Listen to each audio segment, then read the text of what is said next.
Thank you, everybody, for tuning in. Welcome to another episode of Coder Conversations. We have guest Rachael Babcock here today. Welcome to the show. Thank you. Thank you. Yeah, we're glad to have you on. But yeah, just to get started, can you tell us a little bit about yourself and how did you get into coding? Yeah. So, out of high school, I didn't go to college. Didn't know what I wanted to do. So my parents encouraged me not to go because it was expensive. So I didn't end up being kind of a hippie. Lived in New Zealand for a few years. While working, well, there, I worked for an animation studio, really tiny one.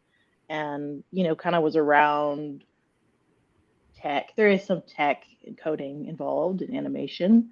So would see that on the animators. I was a production coordinator, but would see that on their screens. I was like, yeah, I could do that. Fast forward through coming back to the States, working as a barista and then a warehouse, got married. Me and my husband decided we need real jobs. And I was like, yeah, coding. So I went to Nashville Software School, to boot camp in Nashville. It's a nonprofit. It's highly recommended. I really enjoyed my time there and have had good success since. I've helped and worked with other software engineers that have come out of it.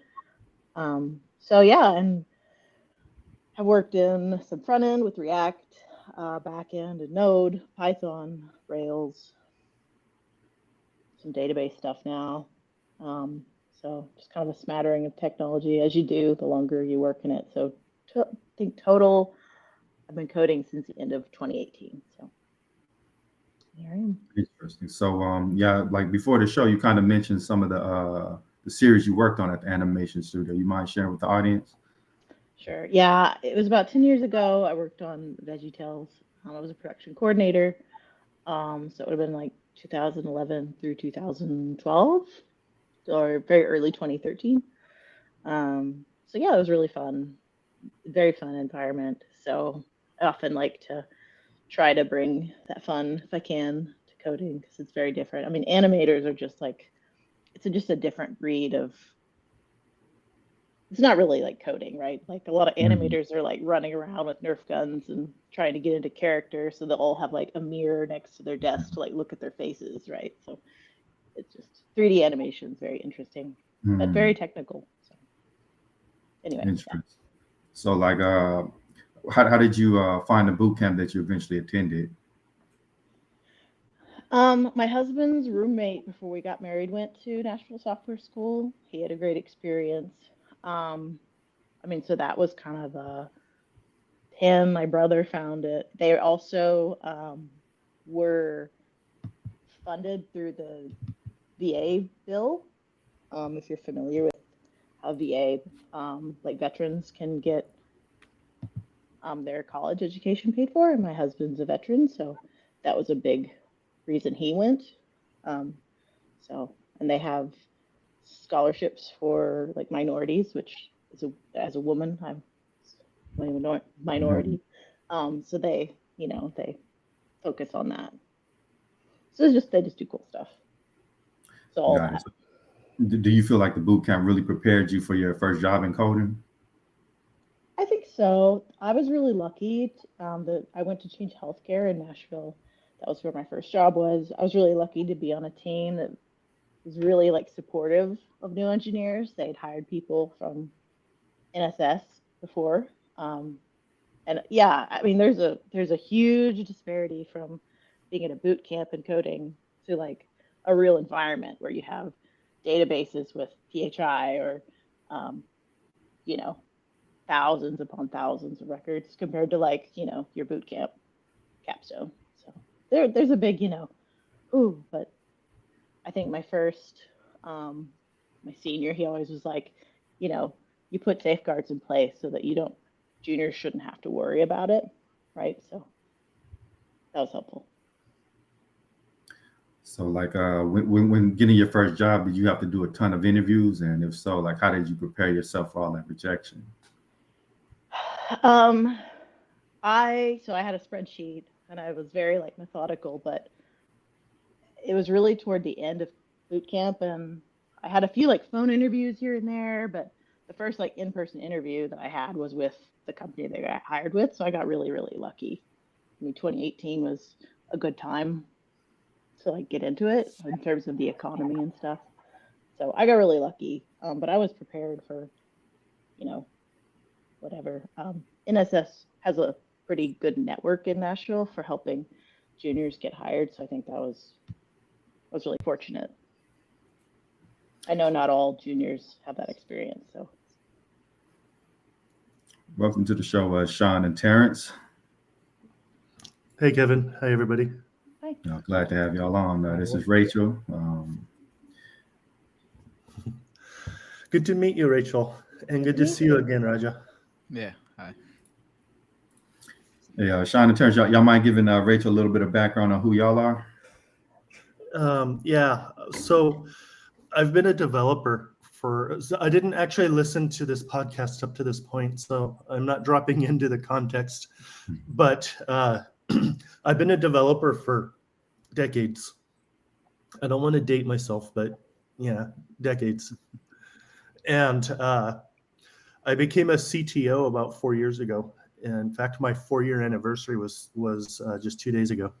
And so mostly what I do, other than being an engineer, when I get the chance, I like to help people level up their skills. And generally, I provide perspectives like what happens behind the scenes with us managers to give other tech people an insight into what we're thinking and why things are the way they are, that kind of stuff.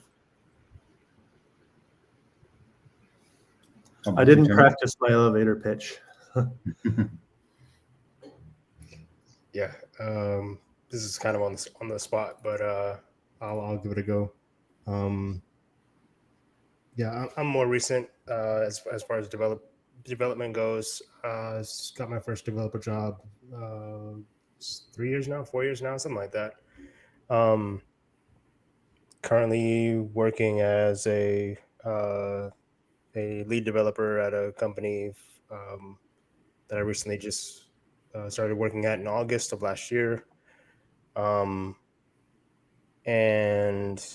it's been tough. Like before that, I worked as a TA, or before my first tech job, I worked as a TA for a coding boot camp, and that was a lot of fun.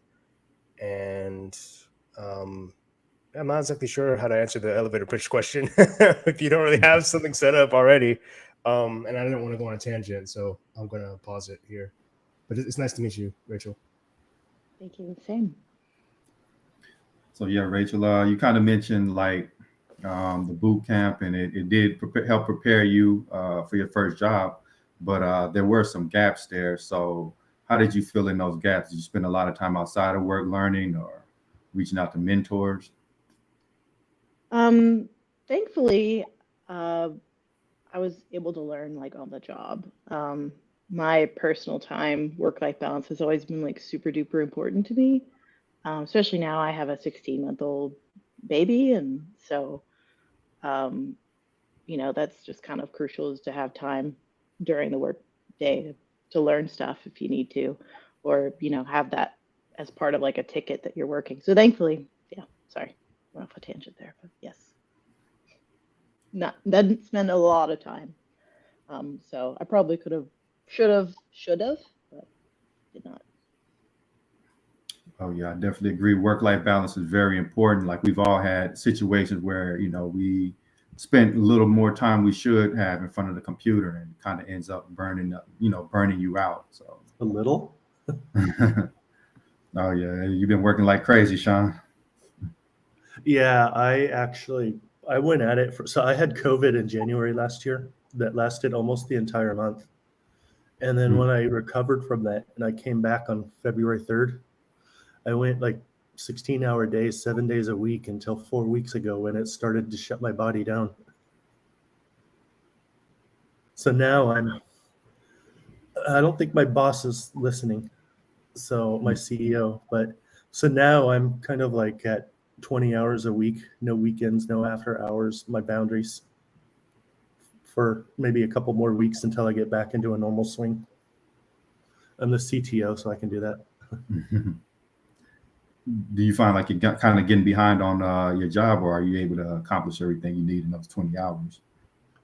A lot of that, you know what, that's a good question, because a lot of that was bad management on my behalf. I thought that I needed to step in and help the team because there was moments where there was just a lot going on and I had a particular skill set. But I taught my team the skill set and sort of how I think. And so right now I'm completely hands off, but my team is doing just fine. So it was sort of a mix of like my own doing. But right now I think that everything's going great. Now everything's in good balance. So yeah, Terrence, you're a team lead as well. So how do you get your team on automatic, just like Sean? Um, well, I came into the team that I came into. I want to say I'm probably lucky or blessed to have teammates that are sort of autonomous in their work. Um, One guy's really bright. You know, I'll give him a task and he'll take it above and beyond and write documentation on everything, and he's very thorough. Um, and I haven't had to answer your question, like I haven't felt like I needed to step in and say, okay, hey, you should be doing this, you should be doing that. A lot of the people that I work with are very autonomous, meaning that you give them a task, they ask the right questions to clarify any doubts before they jump into anything, and then if they hit a roadblock, they'll speak up sooner than later, and be honest with the rest of the team as far as progress is concerned, uh, and any unknown areas. I work very closely with the the other leads. Well, there's one other lead of the team, and he works with like other departments, DevOps and project managers and things like that. But we work closely together to sort of come up with a roadmap, and we've broken out like I won't get too deep, but we've taken this large project that we need to accomplish over 4 months and broke it down into epics and sprints and sort of have a roadmap of what we need to accomplish in order to hit our goal of releasing the software on time. And it's sort of up to us to sort of stick to that and make sure that we're on that correct path to get there. So that's mostly what I do day to day. Is just talk to people, come up with game plans, find out any roadblocks before we even like hit them in the like I mean like months ahead, like and get the right people that would need to sort of unstick us, like to unstick us way earlier than it would be, like in March or April. Like, hey, we need this in DevOps. Can you do it now? We need to set up this on our pipeline. Can you do it now? And yeah, so I hope that answered your question. That's sort of what I do on the day to day. That's a totally underrated skill, being able to see that far down in the future and start dealing with the roadblock like 4 months before your team actually starts. Like if you punt it off, then you're going to be in the middle of a deadline when everything is crashing down on these roadblocks. So Yeah. I think that's a skill that is rare but so necessary. The thing about and I'm sorry to sort of take the conversation in this direction. I feel like I've hogged the mic. Let me know if I need to stop or not. But in my job, I work on these things called micro front ends, and so you can think of them like small little applications built in React.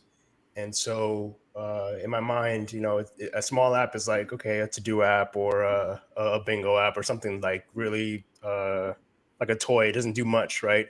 But the fact that um, this micro front end or this application should be agnostic and reusable, and it has to integrate with this library that is used across dozens of different teams and different micro front ends.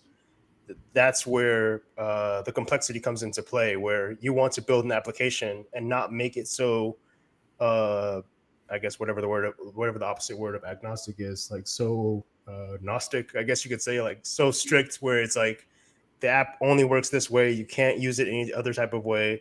and it's not flexible. You have to make this flexible application that is reusable across different teams and different platforms, and that's where the complexity comes into play, to be able to see further enough ahead and make sure that you're building something that's reusable and not so what's the word I'm looking for? Fragile, like really strict and really fragile, where if you change one thing, it'll just explode. Yeah. So I got a question for both Raja and Rachel. We all know the importance of like technical skills, especially early on in your career. But how important are you finding like communication skills and social skills in your career?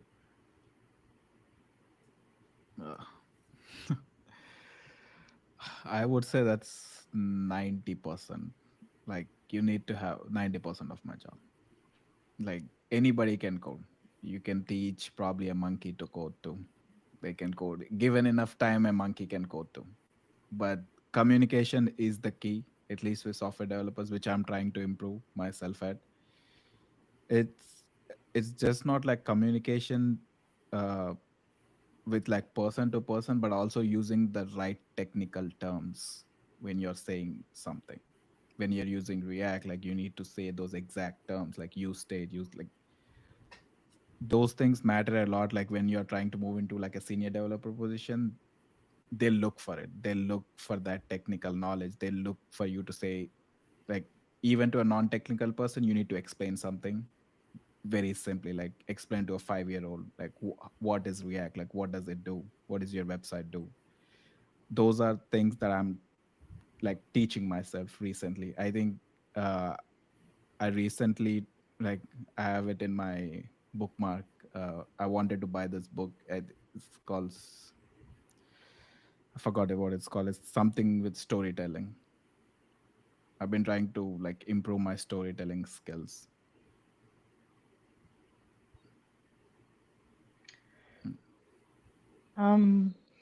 Yeah, I mean, the technical skills are important, but I think I've worked with people who were super technical, but maybe difficult, interpersonally. So being able to like relate to people well, creating a good team environment. I find that I work better when I am in a team that's like very very open, right? Being positive and that sort of thing makes a big difference.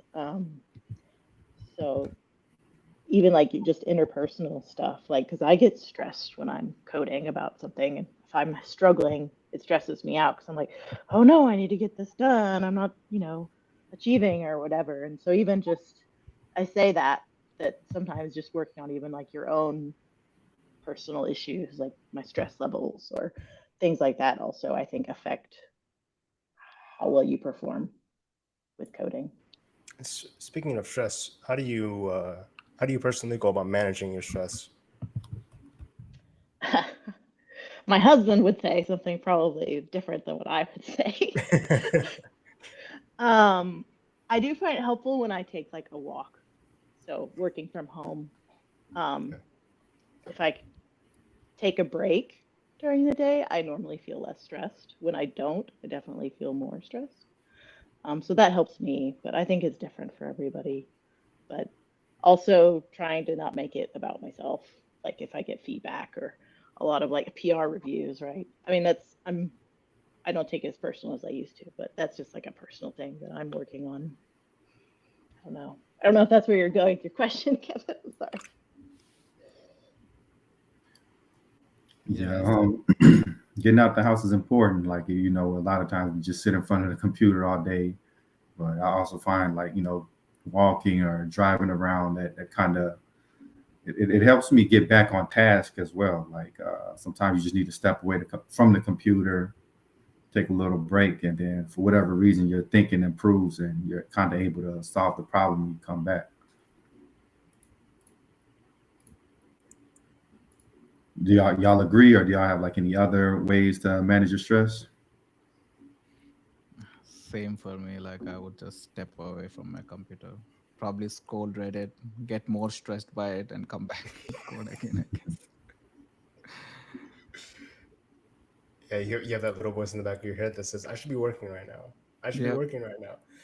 Honestly, that Reddit is super addictive. Like, I think it's more addictive than anything, like Instagram, Facebook, like anything.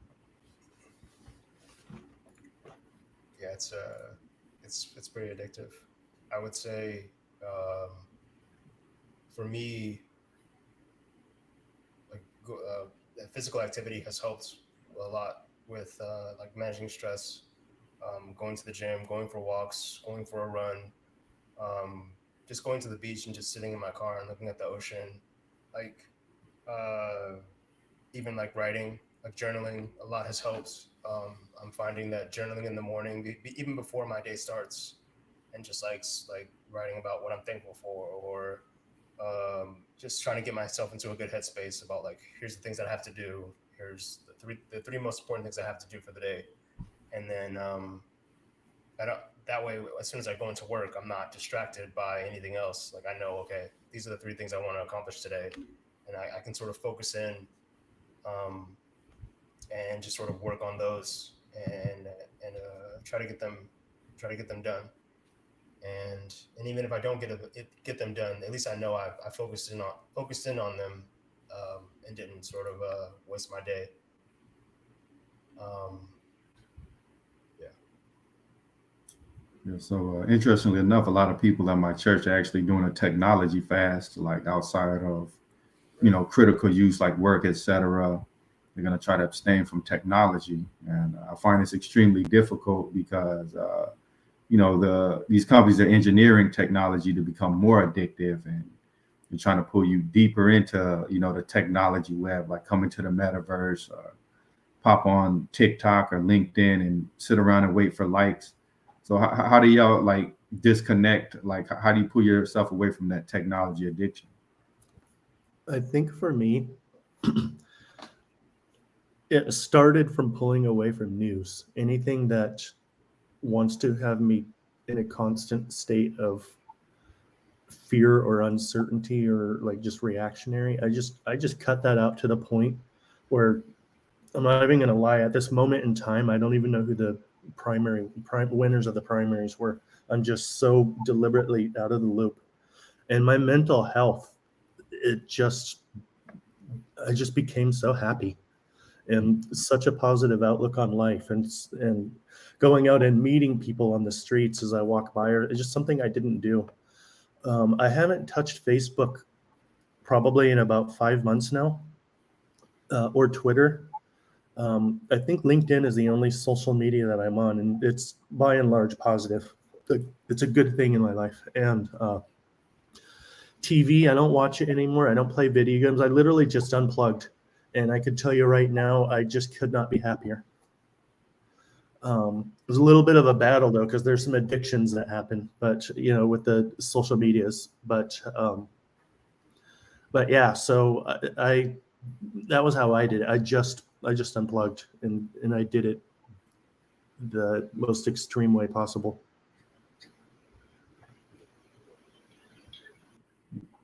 Yeah, that's crazy, man. Because I remember, Okay. you were about to say something, Terrence? No, I was just whispering. Like I don't know if I could. I don't know if I could. I just came back from Honduras. I took a trip down there for about a week and some days, and forcibly, like I don't really have internet outside of Wi-Fi because I don't have any cell phone reception, and so I'm used to not having service, and I'm used to sort of like my mind just knows like if I pick up my phone, like 80% of the apps that I have on my phone aren't going to work because I don't have any internet. So like Reddit, Instagram, all those apps that I would go on to sort of distract myself just don't work. But I know as soon as I find like a free Wi-Fi hotspot or something, like I'm just immediately back on it. I'm like, okay, yeah, I got to catch up. And I don't know if I could do it, Sean. If I could just cut everything off completely, that like cold turkey, that's kind of hard. I kind of feel like these phones. Well, it wasn't cold turkey. It was a many-month process. Sorry, Gavin. Oh no, no problem, man. No, I was just saying. I feel like these phones are a huge cause of anxiety because they're always buzzing and making noise, and then we're tempted to go check our emails, or if somebody missed our call. Sometimes it's good to just get away and not have anybody be in contact with you if you can do that. There's some technology that's healthy, like Amazon, eBay, stuff where it's essential to your life. Um, it's funny because 20 years ago, I'd have never thought a cell phone or Amazon or anything that was essential to life. You just got up and you went to the store. But now it's like our life is so dependent on the click of a button. It's just social media for me. What about you, Roger or Rachel? Y'all have any thoughts on this? Honestly, I think social media like creates depression, anxiety, and all kinds of mental health problems. At least for me, like whenever I open, like it's way too addicting. Everybody knows it's addicting. It's like I think currently like people are right now on like short form videos. I guess I'm Mm. addicted to them. Like I scroll through Instagram reels like probably for 20 minutes or 30 minutes. I can't get out of it. Like it's too addicting to have like that change of pace, like this short form. Okay, it's this done, this is done, this is done. And I don't know, I uninstalled Instagram after some time, reinstalled it back again. I mean, could not stay like that because it's good to have it to communicate with your friends, but also bad in a way that you waste all of your time on it. And also you'll get how should I say, you get jealous or you get depressed that all of your friends are doing this, and this, but you're just staying at home and doing nothing. But that's not the case though. You're having your own life. It's your own life. You have to compare it to yourself and not to like, people on Instagram. Maybe they're having their bad days too, which they're not showing on social media. Absolutely. Um, yeah, I mean it's a love hate relationship. There's things that I really enjoy about it, like friends that I have in New Zealand, right, that I haven't seen in 10 years. I'm able to like see their kids. Although I don't post pictures of my daughter's face because I don't trust um, the big tech companies with her face.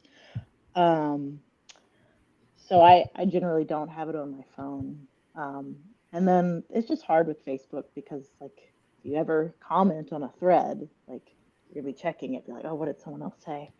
Um, so I just generally don't do much on there. If I am on there, I'm just like looking at people or maybe like liking something, but I don't have them on my phone most of the time. That helps. I do like occasional like dumb games though, being honest.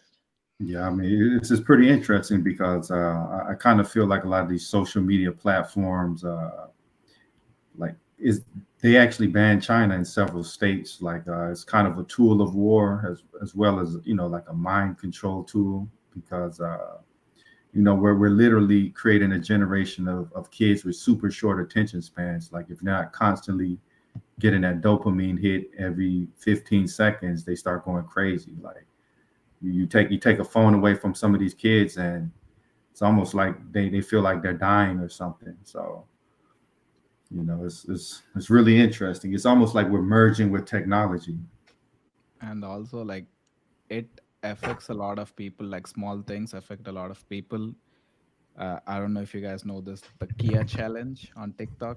I don't know if, like, Hmm. so somebody was showing these kids how to steal Kias and Hyundais. Like it's like 15 or 30 seconds, and you can just steal the car.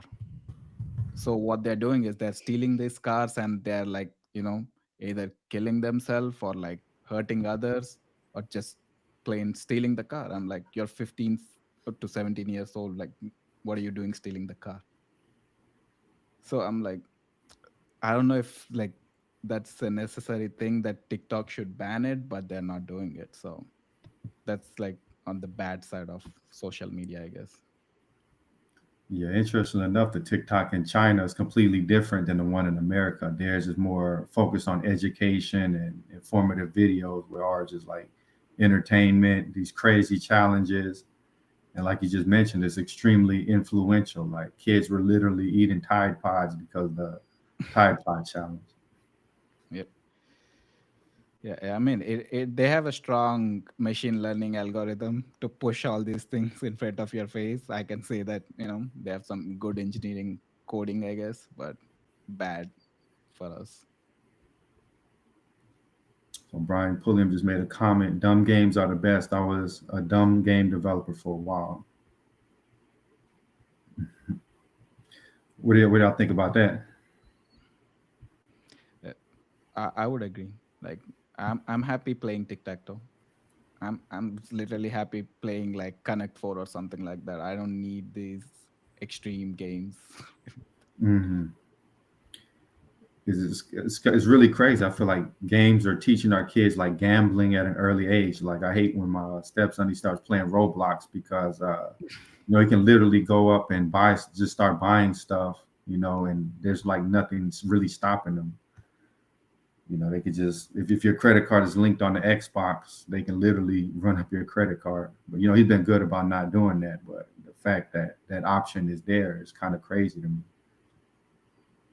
Yep. I mean, there are some good games too. Not all games are bad, but I don't know. I don't like these new games that are coming out. I think they're like way too addicting, and people are trying to like buy things to show off on social media.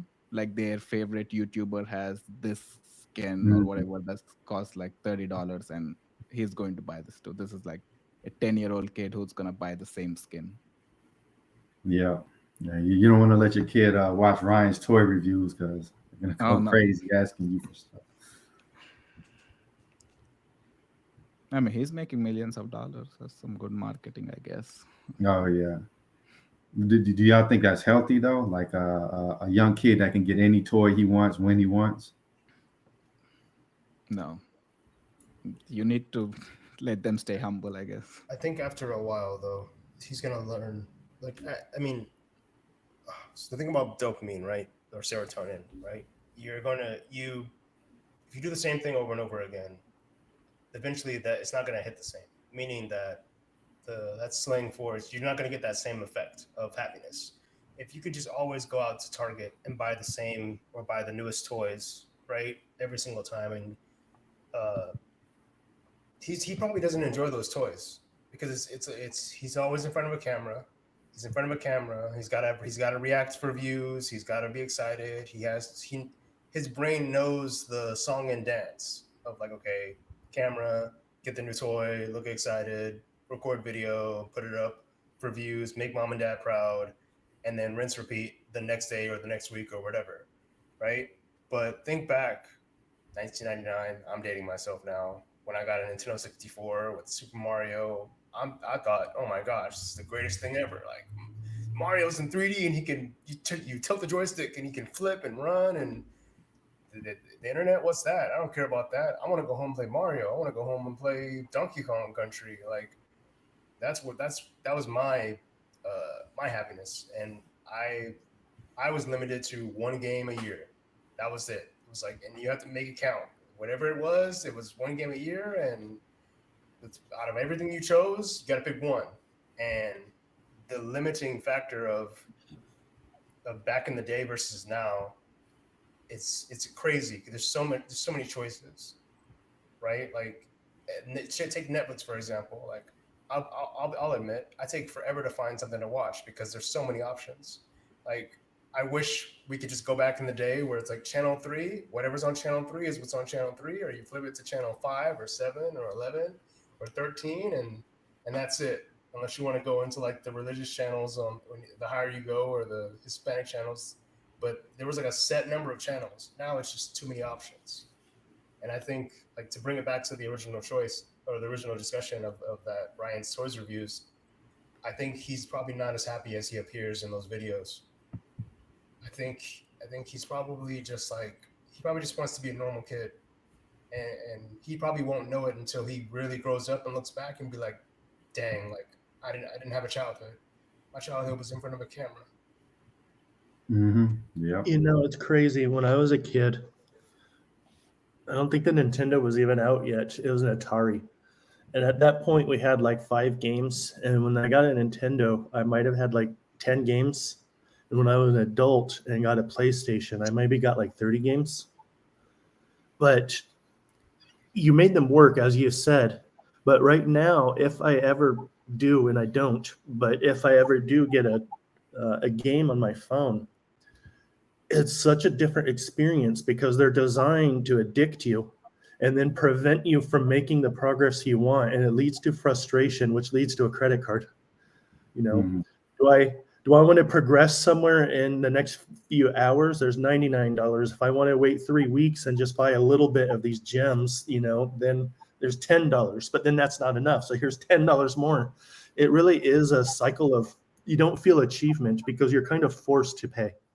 And you don't feel, at least I personally don't feel a sense of achievement on games that micro transact me like that. Even on the PlayStation 5, I was playing Valhalla, Assassin's Creed Valhalla, because I love those big open world games. But microtransactions, you can beat the game without it, but all the fun stuff is in paying for it. And you just pay and pay and pay and pay. You turn a $40 game into $600 after, you know, after so much. And the sense of satisfaction isn't there. The learning isn't there. I felt like as a kid, some of those games, it was fun to solve the puzzles and the challenges, but I don't get that sense in modern games. Yeah, you pretty much buy your way to victory. Like they literally make the grind so long and strenuous. Just like, let me just pay this $15 and get these gems to make progress. You know, I kind of feel like in this day and age, like we're more immediately satisfied, but we're not as deeply satisfied as in the past. Like, you remember back then, like if you wanted to hear a song, you had to record it on the radio. You got to have a tape. You have to sit by the radio and wait for it to come on. Yep. Sit by, wait for it to come on, and then you have your tape inside. You have to hit record. You have to stop it as soon as the song went off, so you don't get any commercials. Yep. Welcome, Brian. Great to have you on. Man, I missed the Atari story from Sean. I wasn't quick enough. I was wanted to hear the Atari. Much. Okay. Which version? I believe it was the 5200. Oh, okay. 83 era. I was Atari 800. So I'm only 1,000 years old, so it's totally fine. So. I didn't know they had like different versions of Atari. I'm just familiar with Atari. Oh, Kevin, gosh, why do you gotta make The us feel ST, so old? the 800, the 5200, They did. Pong. Yeah, they had different. Pong. And then eventually what came out after a while? Atari Jaguar. Yeah, Right. Yeah. that was expensive. That was like a home version of the actual arcade hardware. So it was like $600 back in the day. Like not in today's dollars. It was expensive. It was pretty expensive. Yeah. I worked Yeah. with Nolan Bushnell a bit in 2015 and 2016. No, did you really? He had a game company called Brainworks. I did, since I was teaching at a boot camp at the time, they contracted me in to teach their staff some stuff. And so I got to work with him a bit. That was pretty cool. That's awesome. So I worked in game development for like 8 years, but like it was in the late 90s, early 2000s in children's software. So, Awesome. but I was an avid gamer before that. So Atari 800, I loaded games from cassette tape. Like that's how old that system was. You would like press like record and play in order to load from a cassette tape into the hardware, and then you'd wait like 25 minutes, and then half the time it wouldn't work because like it wasn't reliable, and so then you'd like take an hour and a half to load a game correctly, and it was some lame like nuclear power plant simulator that was really boring and didn't have good graphics and stuff. So Are you all familiar with Chuck E. Cheese? oh yeah. Oh yeah. So I don't know if you know who Nolan Bushnell is, but he's the founder of Chuck E. Cheese and a co-founder for Atari. Yeah. Are you into gaming, Rachel? Say again? Oh, I was just asking if Rachel was into gaming. Not really. When I say dumb game, I mean like I play like Merge Dragons on my iPad, and like in the evening, just So it's like, just kind of chill, It's like, oh yes, I finally merged that egg. But So are there that's- any microtransactions, or there's nothing to like pay Oh, for? there definitely Yeah. are, but I give myself a budget. That's what I'm allowed. I was about to ask, are you F2P or are you more like budget to P, like not free to play? So I don't know what FTP means. it means like free to play. Like it means like you play a game that's microtransactions, but you stick it to the man and you like never buy anything and you just get as far as you can without spending any money. But it sounds like you have a small budget. So Yeah, most of the time I do that. It's like, okay, $6. Okay. Gotcha. And that's Yeah, like yeah. the month. Like, so yeah, That's whatever awesome. that is. Give myself a little boost and then I'll like wait. So Sean, I used to the Chuck E. Cheese used to be the closest arcade to where I grew up, and so we that like being like young kids that were like 10 or 11. We found out that one of the kids' rides that takes tokens is like a little stupid, helicopter that goes up and down, had like a carpet floor, and there was a hole in the carpet. And if you reached into that hole, you could just grab like gobs of tokens and like go play free video games. And so we like one of us would always go sit in this much too small like kiddie helicopter and just reach in and grab like as many tokens as we could in this like 60-second ride, so we could go back and play video games and eat really bad pizza. So I have really good hand-eye coordination. So years back, I used to go to Dave and Buster's, and there's certain games that I could just get the timing and win. So I'd walk in with $20 and walk out with like 90,000 of those tickets, or even more. And I finally got rejected. They finally figured out in one setting that I was doing that, and it didn't end for me very well. Kind of like Vegas, they don't want you until you win. But yeah, I love those arcades, especially when you can game them. Yeah, it's fond memories. I had a gaming problem when I was younger, Kevin. Like I live in the Seattle area, and the closest nickel arcade was in Beaverton, Oregon. And so my friends and I, who all worked for Domino's, would save all our tips, and then we would go down and play like the really hard arcade games that were normally 50 cents, but at a nickel arcade they were a dime, right? And you go play Dragon's Lair, or these other really impossibly hard games. And we'd spend like $200 in nickels, like over a weekend, and just cram like 6 people into a hotel room and just like play the, just get as far as possible in these games. You could never afford to make it any farther in because like they were just so impossibly difficult. So $200 in nickels sounds like the first hour for me at Vegas. yeah, it's a lot. So crazy. I've actually never been to Vegas. I think it's good that I don't get started with the whole gambling thing. Yeah, I don't think you're missing much. Oklahoma is nearby. I mean, it's right near the border. There's a casino. What is it called? I've actually been with Broken Bow, Oklahoma. They got the casinos up there, like on the Indian reservations. Yeah. But it just doesn't appeal to me. I kind of feel like you're just dumping your money to somebody else's pockets because they're engineered to make the owners rich. If it wasn't, then they would be out of business. The house always wins. So I heard y'all mention, man, y'all thought the pizza at Chuck E. Cheese was bad. I thought it was pretty decent. well, I mean, when you're a kid, it's pizza. It's amazing, right? Like, come on now, you didn't pay for it, so when you're an adult, it's you expect better. Yeah, it's not quite school pizza, but it's like between school pizza and probably some national brand I probably should mention. But gas station pizza? oh, I've never had gas station pizza, so I can't really accurately place that. Is there Rachel, such a thing? where would you Yes, put that, there's such Rachel? a thing. It's a thing.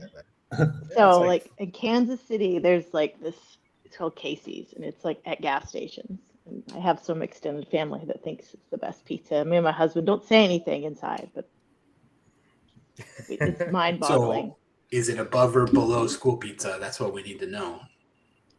I mean, I guess it's above school pizza. I don't know. I like oven, what's the word? Fire Oven baked? roasted, like fire roasted. I'm sorry, I'm struggling with words. Like in a pizza oven, like thin crust, like 800 degrees, kind of like really quick. Like biology and stuff. Yeah. Like Yeah. I like fancy, bougie pizza. Yeah. We'll just say that. So all of it's kind of like ugh to me. So I don't Got know, it. but maybe it's better. But there is gas station pizza. Sorry. Okay. No, that's terrible. It used to make me sick because I used to eat that at my first job. You didn't want to spend that much money because you were kind of on the budget. I was making like $60K a year. Like, let's just go to the gas station and get a slice of pizza. But it's disgusting, really. You pay more money in the Pepto Bismol than you do for the pizza. I think you worked out and against you there. I think the house won there too. I'm Out tracking. here it's ramen. We used to do that at in school. They would give us a $20 budget for the week, and we went to school near a Jack in the Box, and Jack in the Box had a deal where it was $1.25 for 2 tacos. So every day we would get 2 tacos. Everybody would get 2 tacos for $1.25, and then at the end of the week you would have like $15 or something like that, give or take. And one kid did that for I don't know how long, and he saved up and got a PlayStation 4. Like, but he looked terrible. Like he like lost a bunch of weight, and like he just did not look healthy at all. But he could play Bloodborne, so he was happy. It's just As long as they can game play the Fortnite. Yeah. Man, is it just me or was like Pizza Hut and even Domino's? They tasted a lot better back in the day. I don't know if it's subjective or not because I remember a similar thing, but maybe, but as I became an adult and made money, a lot of money, I tended towards higher quality food. My palate changed. Yeah. Yeah, I think it has to do with also like the nostalgia goggles. So like whenever I think of Pizza Hut, I think of like when they gave out those demo discs for PlayStation a long time ago, and like you didn't really care that it was like it was Pizza Hut. You just wanted the game plus the pizza. And like in my mind, I'm like, oh yeah, this pizza tasted great, but in reality, it probably didn't taste that great. I just liked it because I got a free game with it. Yeah, it's like a game with a side of free pizza, right? Yeah, basically. It's like, okay, $15 to get a game. Okay, cool. Whatever pizza, I don't care. I just want Crash Bandicoot. Just give me the game. Sean, you said ramen, or are you talking about like bougie food that's overpriced now? No, like Kevin was mentioning, when you're on a budget or something, you go to get that gas station pizza, which they just don't have that here. Now I'm so intrigued, but I am leaving California in a month. Maybe they'll have it where I'm going. But out here, when you're on a budget, it's $1 cup of noodles. Right. $1. Yeah, Here, it's like the whole pack $1. No, go ahead. Oh, I was just saying that here, like one pack is like 25 cents at Walmart. So that's crazy expensive. But you get the cup and you get the noodles and everything. You just add hot water. Yep. You get like 1.5 ounces of delicious salty noodles. So we're $1. These ones are a little buttery. I always say bacon, butter, and garlic are the 3 things that'll make anything good. Yeah. In that order that you added in that order? One or the other. Okay. So does that make like pasta carbonara like at the top? Because I think it has all 3 of them, right? You got the butter, and then you wipe the pan with the garlic, and it's got bacon in there. So that would be at the top of my list. I like it. What did you do at your school, Raja? Because did you go to school in India? Yeah. I mean, my mom used to cook food for me. I didn't eat out much, but when I became older, I used to eat like pizza. I used to eat a lot of Domino's though, because we have like 2. We have Domino's and Pizza Hut. I hated Pizza Hut, so Domino's wins on the garlic front. I like no, I like the Domino's cheese. It's called something. I think it's called Cheese Burst or something. Maybe you guys have it, but that's good. Cheese burst. It was like diabetes, but it was good. Yeah. So what's your favorite? What's your favorite cheap food, Rachel? Cheap food like that you get out somewhere, or just like random cheap food? Anything. I really like sweet pickles. Sweet pickles. Ooh, okay. Yeah, my husband thinks it's strange, but I also love ramen. So, but I What's a try good- not to get the cheapest brand because I know it's not Mhm. super great for you, but it is delicious. But yeah. The Korean brand is actually really good. Shin Ramen. It comes in the red pack. Have you got that before? Hmm. Hmm. Somebody was saying in the Bay Area they paid $36 for ramen last week. Wow. What? Doesn't surprise me. Was it like real ramen though? Like Yeah, a, it was like Yeah. it was real ramen. Yeah. yeah. Okay, that's different. Like when it's prepared, you go somewhere, you sit down, like it's actually prepared. It's different than just like buying Yeah, it. the flavor just bursts in your mouth with every Mm. bite. No, I've never actually had like ramen at a restaurant. Is it like really worth it? Oh yeah. Yeah, Yeah, it's some it's hella restaurants. worth it. Oh yeah. It's so different. It doesn't compare. I think Oh. it's My worth. opinion. I think it's worth trying. I don't know if it's worth At least once. $36, but guys, that's like 7 Costco chickens. Can we just acknowledge like that's a lot of Costco chicken? Like, But but is the chicken filled with But does noodles it though? burst in your mouth with every bite? well, I mean, the chicken, yeah. I mean, like I could get one every day of the week, or I could get ramen once. Like, come on now. Like, and you're not even including tax or tip. That's like 5 like hot dog specials from Costco for $1.50 as well. So like, that's like 10 meals right there. We got to come up with an algorithm. We have to weigh this. Rachel, what kind of software engineering do you do, or are you in software engineering? I am. I'm a full stack developer currently at a company called Hinge Health. They do like virtual PT stuff. We have like sensors that people wear to help them do physical exercise, or PT, like physical therapy. So I work with React, Node, Python, some Rails, database stuff. I was at Change Healthcare, which is like big in corporate, and now I'm at a startup. So there's been the last 6 months have been there's been a lot of growth for me because I know I'm like, oh yeah, let me tunnel into this production database and do something. And that was really terrifying. They're changing it. They know that's not, the best pattern. I say that because I was like, this is terrible, guys. Don't do this. They're like, yeah, we have to do it. How our infrastructure set up. Do you specialize in anything, or are you sort of like a Jackie of all trades? I generally specialize with front end. I was working in primarily only front ends before this job, so they hired me because they need a front end. I work in our billing system, and it's all like Airflow. It started as like a data engineering group, and so they're like, we need a UI for our stakeholders, which is our internal like revenue management team. So that's kind of why they wanted to bring me on. But I've been having to learn to be a Jackie of all trades, because it's a small team. For a minute, it was like 3 of us. Okay. Is this your first, where you're at now? Is this your first job or a subsequent one? It's my second tech job. So I've been doing coding since 2018 to a boot camp. My first one was Change Healthcare for like 3 years. And then I've been here, 3.5. So been doing about 4 years. So. Was your first one, was it a startup or was it a larger company with like a larger team? So Change Healthcare is really big. They're now Optum. I don't know if you know. Yeah.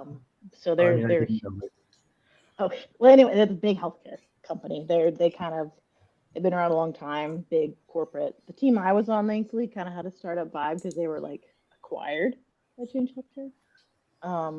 So that helped, but it was, corporate-y, it has a lot of processes in place for anything. If you're going to production, you have to fill out all these forms and do all this stuff. And so now it's like, now we're putting it up there. We're going to just try it. Just go for it. So it's very different.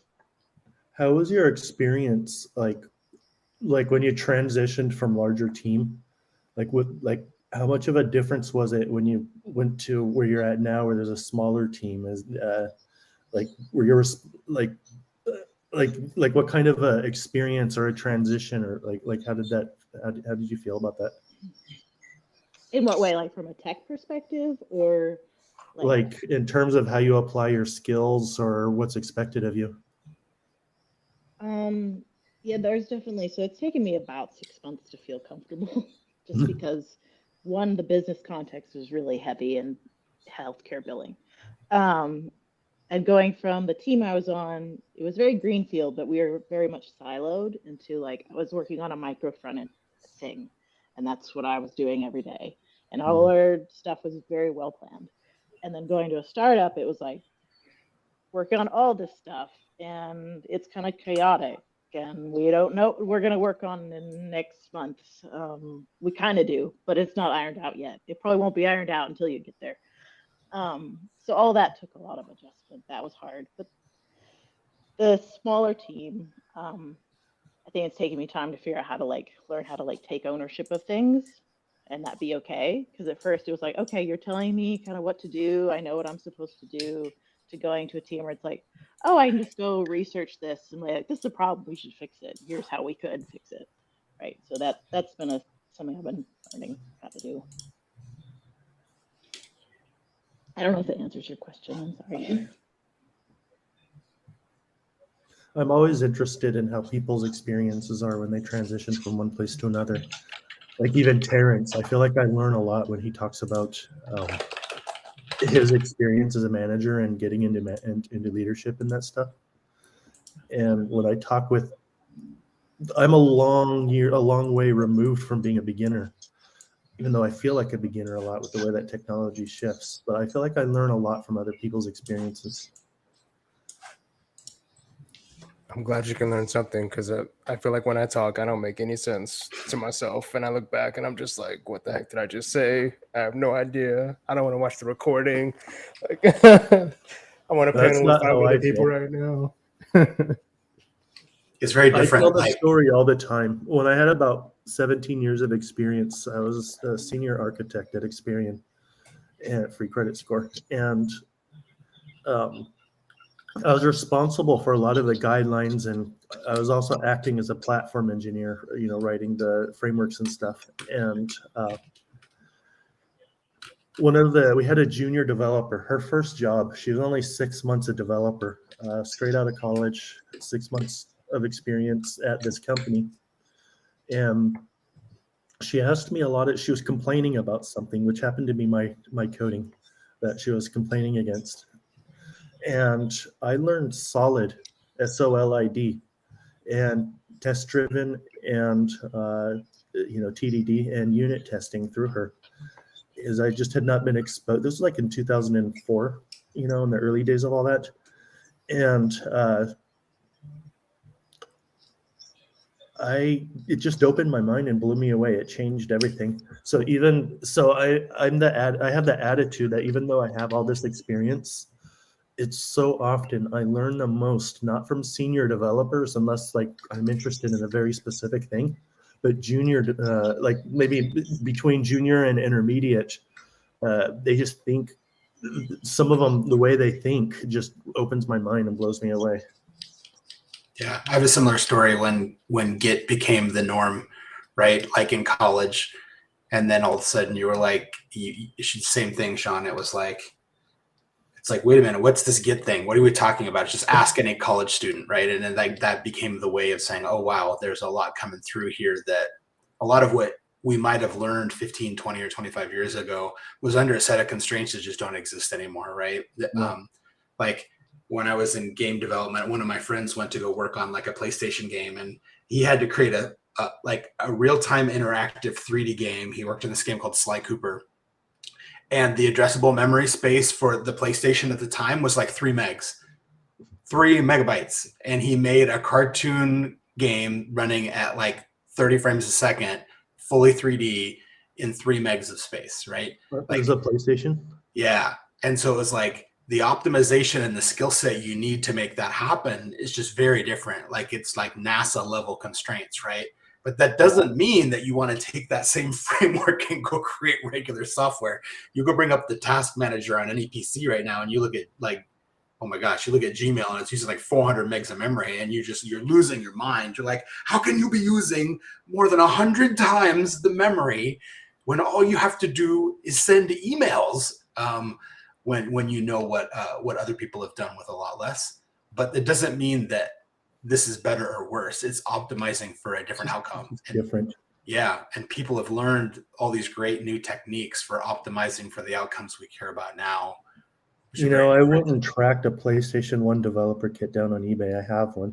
It's actually 2 megabytes, not 3. And, it's 2. Yeah, there you go.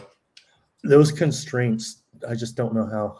I lost interest. I'm like, that's too extreme for me. I say hello world in Node.js, and it's already at 238 megabytes of memory. Yeah. It's a special breed. It's like security engineers. Like, they are probably born that way. I don't know how their brain works or why they like what they do, but I'm glad someone does, because I could not. Like, I have a friend that built his name's Brad, who had a lot to do with LucasArts and like building the game system that a lot of the early adventure games were built on. And he was working on something called Tiny Game, which was meant to be a little race car going on a track. And it was like 67 bytes. Like bytes, like, and you're just like, what are you talking about? Like, how do you, and it's like overriding the memory buffer in order to get this diagonal, like, you know, like directly addressing memory, and just weird, creepy things. It's like what the kids do now to like hack all of the mistakes that exist in the bugs, like for Minecraft, you know, and they can make this happen. But then an update comes out and suddenly those bugs have been fixed, and now they have to find a different way to leverage all of these special tips and tricks. It's wild. That's so crazy. Yeah. I would love to stay, but I have to go head out to the church. I'm their camera and sound and audio person. I can't be late, but I'm actually already 10 minutes late. But it was good to meet you, Rachel. Good to see you again, Raja. And Brian, it was good to finally get on a call with you. I keep not making it. Oh, no worries. Yeah, happy to chat anytime. And Terrence, we'll meet up. Yeah. All right, Sean, we'll catch you Thanks next for time. having me, Devin. It's been a blast. I'm glad to have you on, man. All right, take care. All right, catch you later.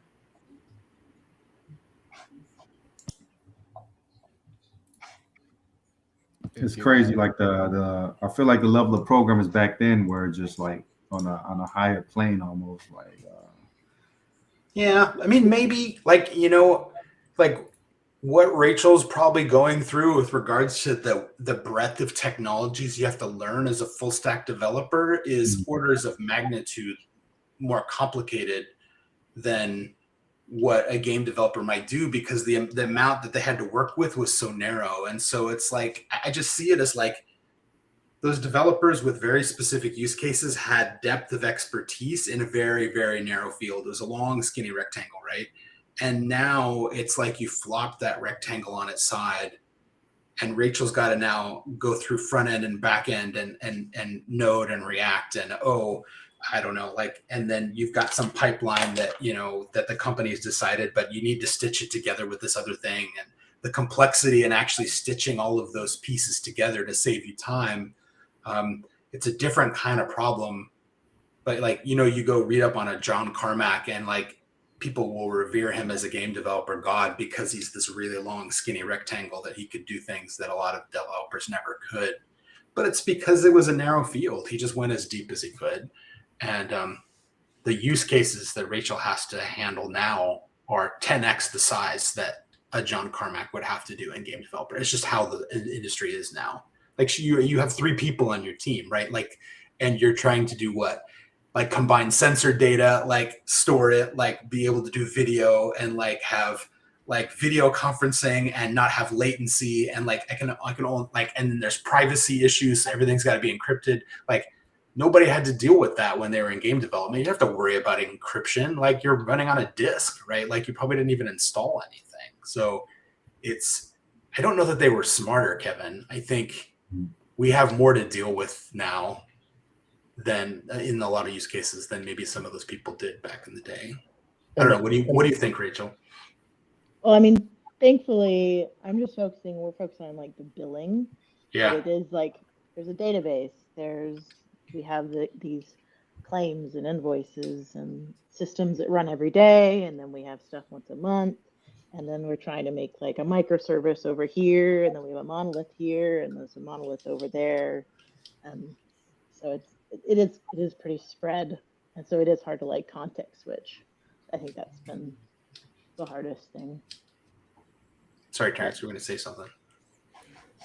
No, I was just gonna say that one thing that comes to mind when it comes to like comparing a console to a web application is like a PC has way more memory, and even a phone, like the CPU is a lot more powerful than a PlayStation 1 or a PlayStation 2. And so I think when it comes to these web applications, they just sort of build them to sort of maybe they're not building them in the sense that, oh, I'm limited by the amount of memory that I have. I'm limited by the CPU that I'm running on. If you look at like a server that's going to be running Gmail or whatever, it could have hundreds of gigabytes of memory and hundreds of gigabytes of storage space. So they don't really care about the edge cases. How do I summarize this?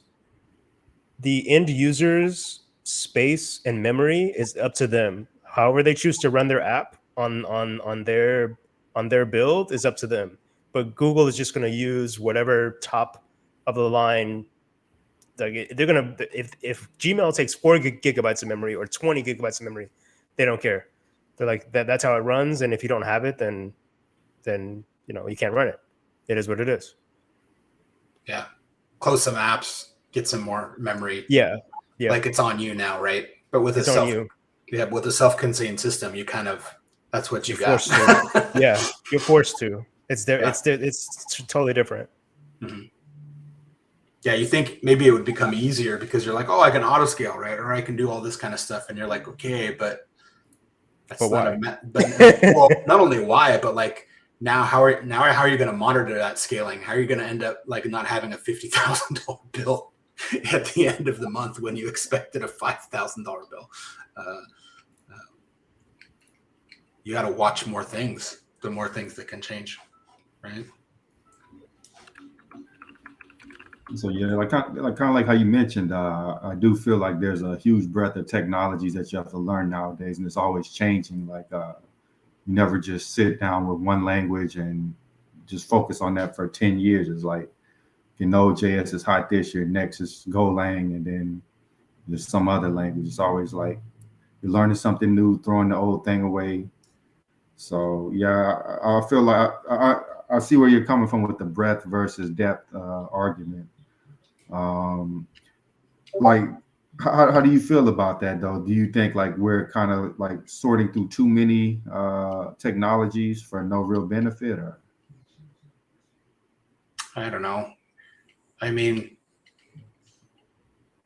I don't think it's a bad thing to want to improve things, right? But I think every language comes out and they're like, oh, Go, look what we can do with Go, or look what we can do with Rust or whatever. And I'm sure they work better for that person or that group. But it does feel like a parachute, like that every full stack developer gets to like strap to their back and then says, okay, now run as fast as possible. And that because it's just, there's a limit to how fast you can go because you got to spend some non-zero amount of time every year, like keeping up to speed on things, and which is fine when you have time to do that. But and especially if you love it.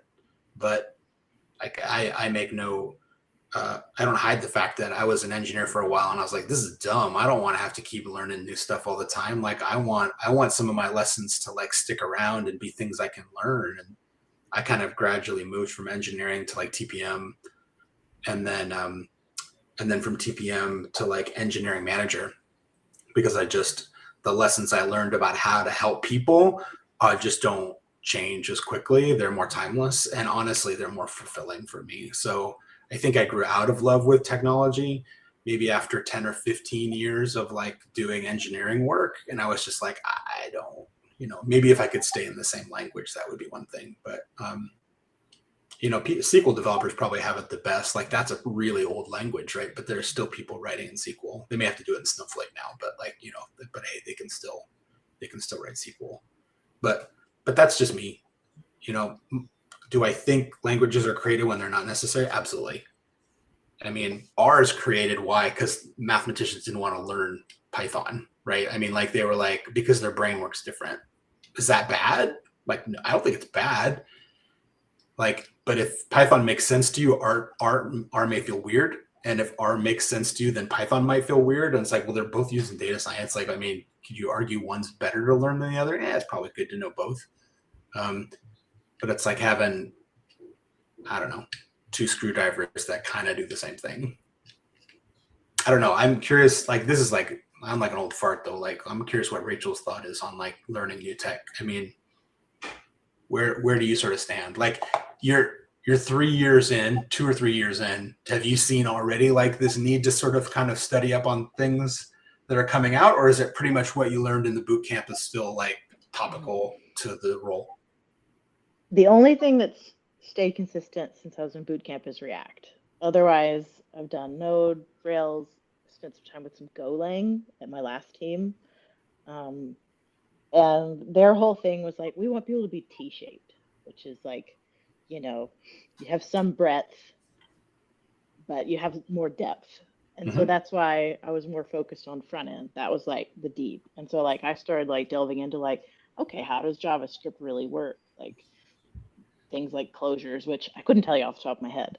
But things like that. So I was trying to go like deeper in how language works. And I often tell juniors to like, there's lots you can learn, but I don't think it's better to like try to learn it all. I think it's better to try to get fundamentals in one language. So that's my take. I mean, I've been doing this 3 years, so I'm a baby, but that's from what I've seen, it's better to understand like how something works. But that's maybe just how my brain works. So No, I think it's true. I mean, how many different saws do you need to cut a piece of wood, right? I mean, that's really what we're talking about. A lot of these languages cannot all accomplish the same thing. And you can say, oh, this one's better because I can write it in 10 lines of Python rather than like 300 lines of Java or whatever.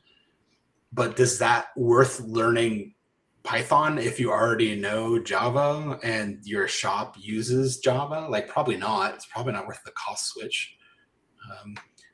I think it is worth building a wide base of like you're doing, like front end and back end, and sort of having this wide base of understanding how lots of different software engineering is done, so that when you decide you want to go even deeper, you're kind of exposed early on to a lot of different things, so you don't find out, 4 or 5 years in that you don't want to stay in this field anymore and you don't have another thing to fall back on. Like we talk a lot in career development about going from T-shaped to M-shaped, right? Which is just this multiple depths, not just one. It's good to start with one, but to build other ones that are sort of like not as high. That's no longer an M. I don't know what that is. It's like a trident, but it's like how to do.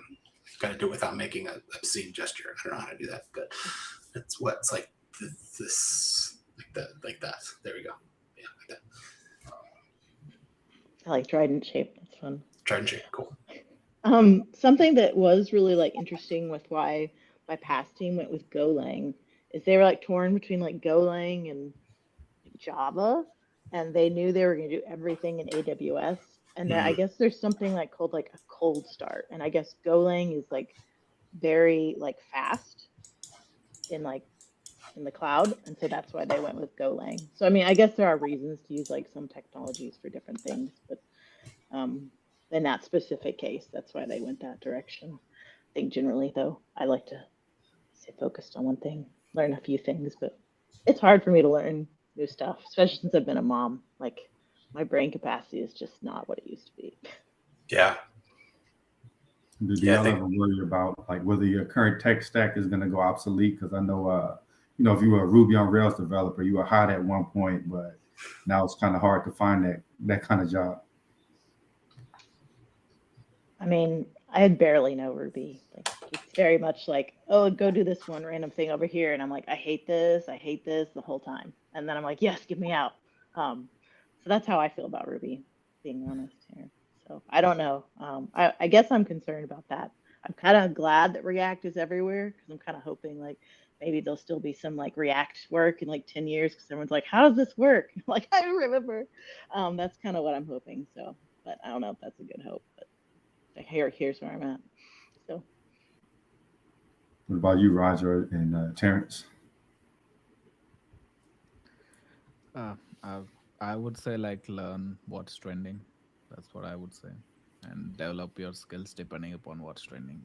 Unless you want to go to a different industry, like I think we talked about in the last podcast, Kevin. Like banking industry, they use a lot of Java in the back end, or like Amazon specifically is basically a Java shop. If you want to get into Amazon, you need to know Java. So other than that, like if you try to learn trending things, like React is not trending, like popular things, I guess, not trending, to get the job. If you want to learn something on your own, yeah, you can do that. And I would guess like start studying, because for me at least, like since I'm a React developer, I would say React is going obsolete. I mean, not the frameworks of React, just the plain React. Like I need to start studying Next.js or Svelte or some other thing, because React is slowly like getting slower, I guess. Next.js is quick since it has like server side rendering. There is Svelte with its server side rendering. Svelte, or what it's called, Svelte kit, I guess, something like that. But yeah, you always need to like stay on top of what's happening in the industry and like start moving towards it, because I know that Next.js is like trending right now. A lot of people are using it because of the performance optimizations that are going on with Next.js. So I need to like be like, okay, let me study it. Maybe my company will change it and I can help them out when they are changing it. What about you, Terrence? Uh, yeah, the curious thing about where I work is every 2 weeks or so, once every 2 weeks, we have these things called they're called like coding endeavors or coding conferences. Essentially, we sit down for about, I think, about 45 minutes or like an hour a day, and somebody will present something new that they found. And so they have the opportunity to demo different tools like Svelte or plugins to a React project or a Next.js project, um, or a parcel, I think, was the last one that we discussed, which is sort of like a bundle, a package builder or a bundle library. I don't know how it works like completely, but the cool thing about that is, I think, as long as you don't have to sort of dive deep into with all the latest and greatest, like what's new out there, because some of it's going to fall to the wayside. Only one's going to sort of be on top. Like look at where React is now. Look at where Go is now. Look at how we refer to things like Ruby and I guess whatever archaic WordPress or something, PHP or something that isn't as popular as it used to be, right? I think as long as you dip your toe in, and like Roger was saying, and just sort of play around with these things and get experience, even if it's just building out a hello world, you'll be fine. You don't have to you don't have to dive so deep or think that you have to know React and build out something in Svelte or whatever the latest and greatest JS library is to try and stay ahead of the game. That's just my 2 cents. Like I think you can do both. It just takes a little bit of practice. Got it. So yeah, most of us here are kind of in the developer phase. So like if we want to move to management, what do you recommend that we start learning, and how do we prepare for that, Brian? And when should we not move to management? Oh man, that could be 4 hours of content. I gotta be careful here. I have. Let me see. Give me 10 seconds here, because I made a whole deck about this. Manager reading. Nope, it's not over there. Here we go. I won't share the screen because that would be terrible. It really depends on why you want to become a manager. I think the people who become great managers are the people who just get to a point where they're just more fulfilled by helping other people succeed than they are about like merging a PR, right, or writing an architecture doc. And that may never happen for some people, and that's totally fine. If you find yourself at a company where you have to become a manager to earn more money, like, don't become a manager for that reason. That's a terrible idea. Go find a company where you can become more senior or become principal or staff engineer or a technical fellow or distinguished engineer like Microsoft. And you don't have to manage people. But the focus definitely shifts. It's now about you creating an environment where success is more likely to happen, because you don't really directly control the success anymore, right? Your team does. But you got to do it because you want Raja to succeed, and you want to know what Raja's career goals are, and you want to help him prepare for the next chapter in his career, but try and make the decision for Raja to leave your team like as stressful for him as possible, because he loves the team so much, right, that he loses sleep when he has to make that decision because it's so enjoyable for him, right? But that he will leave, right? Like, just like everybody will leave. Like, you should assume everyone will leave in 5 years or less. It's like a vacation. So what do you want Raja to learn while he's on vacation with you? And what do you want from him in terms of impact? But like, make no mistake, you're 5% therapist as well, right? Like, people share with their manager really like private details, and they also talk about you at dinner, right? Like, you are now the person that they talk about at dinner when Terrence is complaining about their boss. I don't know, like, right? When that happens, it's like, you complain about your manager, right? And a lot of people leave companies because of their manager. It's the number one reason people leave a company. I have a terrible boss, right? So you got to be in the front, right, when there's conflict, and you want to protect your people, and then you got to kind of learn to move to the back when there's success, right, and kind of let your team take the credit for it. Not everybody wants that, and that's okay. But those are good reasons. Wanting to see other people succeed, realizing impacting Rachel's career and helping her get to senior so she can go apply for her dream job is more fulfilling, will always be more fulfilling for me than, like getting PR feedback. It's just like, and that's not to dig people who love PR feedback. It's just, that's not how I'm wired anymore. It's not. So for like those who don't really know what managers do, I know like for a lot of coders, it seems like, hey, what are you working on? When is it going to be done? And they're in meetings all the time. Like, what exactly do managers do? What do you say you do here, Kevin? Okay, so so being a manager of software engineers is often a lonely thing, because you don't have peers on your team, right? Because you lead the team. And so managers have to spend time with other managers, especially if they have like 3 or 4 teams in like a pillar, like a miniature org. Then you're having at least one weekly meeting with them to talk about, okay, Terrence, what's going on your team? Can I help?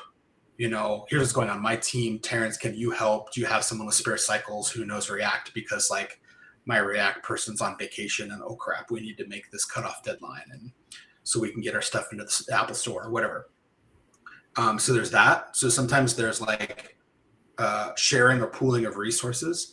And then all of us usually meet with like the director or whoever we report to, in order to understand where we're trying to go long-term for creating like a technology roadmap. Then there's weekly one-on-ones. At least that's what I would do. So every direct report I had, I would have a 45-minute one-on-one every week with them. That takes up a lot of time, right? Because if you've got 10 people on your team, that's 450 minutes of meetings a week. Then your PM wants to meet with you, right? Because your PM and EM are probably want to get together and sync on like what's coming up for the next sprint. Like, are the specs ready? And then you got to nag the designer because the updated mockups aren't in the spec yet, and then UX hasn't given you the feedback they need to on this or that. And then the PM's got open questions to follow up on. And of course, your CI/CD pipeline's probably broken once a week. So you got to go nag infra about that, right? So you do a lot of things that are like a tech PM, like a TPM might do if you don't have a TPM, where you find a problem you can help with that's outside the team, and then you go after it and try and clear a path for your engineers. So if Rachel comes to me and says, like, the build tooling's borked, it's like totally broken, like I don't know what's going on, and I heard from Steve on this team that it's also broken for him, then I'll be like, all right, I'll go talk to Steve and see if this is a bigger problem that we need to like report up. So I might go attack a problem in order to create a runway for feedback. And then on top of that, in my one-on-ones, I'm asking Rachel, hey, how's Terrence doing? You're working with Terrence right now. You're pairing with him, right?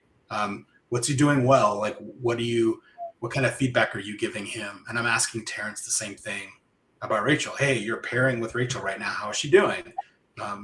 If Terrence is the senior and Rachel's the junior, I'm like, what patterns of feedback are you giving her, like, that I should note that I can reinforce, because I'm not there in that PR in those pairing sessions with you. Then there's career development plans for every single person on the team, right? Like, where does Rachel want to be in 6 months or 3 years? Is she getting the opportunity she needs in order to become a senior, if that's what she wants in the next 12 months? If my team doesn't have it, do I need to go to talk to Terrence, like the peer engineering manager, and say, do you have a project that Rachel could tech lead because she has these skill sets, even if like we use your developers, right? I'm trying to find and create those opportunities. So there's all that. And then there's feedback people are giving me about Rachel prefers to be managed this way and Terrence wants to be managed completely differently. And I have to be adaptable to get the best out of Rachel, because that requires acting differently than getting the best out of Terrence. So, I mean, that's a lot of things, but there's that, and then writing technical strategy docs, and then a lot of insulating the team from things they don't need to know about, but not hiding things from them. Hey, if you guys hear about this thing, don't worry, I'm taking care of it. I had a number of companies where we would call code yellows, right? And a code yellow is like oh crap, our infra is so bad, we're going to steal developers from every team at the company. Like 10% of all engineers are going to be put on this project starting next week for like 6 months, and you don't get to use them anymore, and they'll be back in 6 months. And so fighting, deciding whether or not we really want to lose anybody.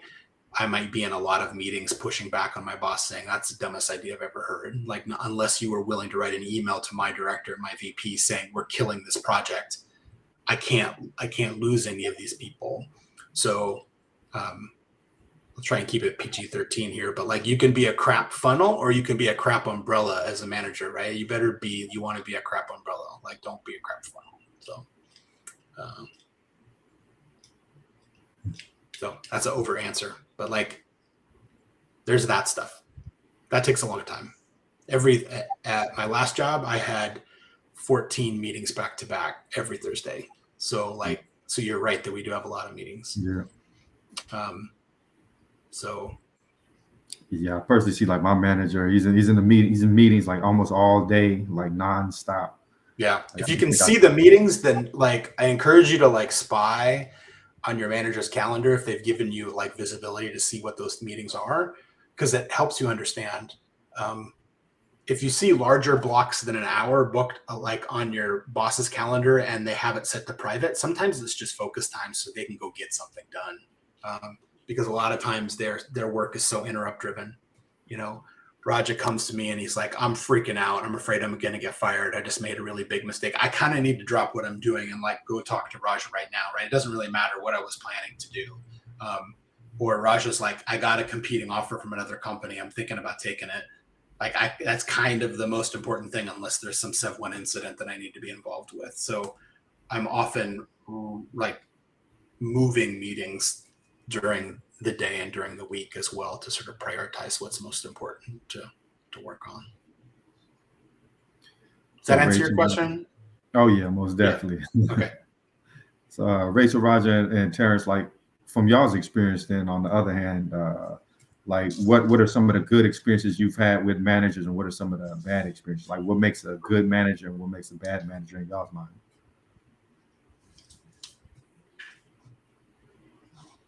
I'll just go real quick because I need to go. The best manager I've had thus far was my last manager, and he was just very like, he was kind of hands off, honestly, but was just super chill, right? And just jolly. Every time you had a one-on-one, you just like talked about your babies or your kids. And for me, that was just really just gave me warm fuzzies, I guess.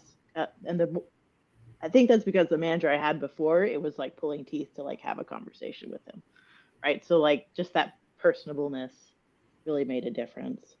Compared to like the manager I have now, I'm still getting used to. But he's, he's very personable, but it's just different. So that for me, the personable is kind of like high value for me, just because it makes you feel safe. So, but I'm sorry, I do have to go. It's been such a pleasure to meet you all and chat. So thank you, Kevin, for having me on the show. And Very glad to have you on. Whenever you want to come on again, feel free. all right, thank you so much. All Guys, have a right, great you have a evening. good night.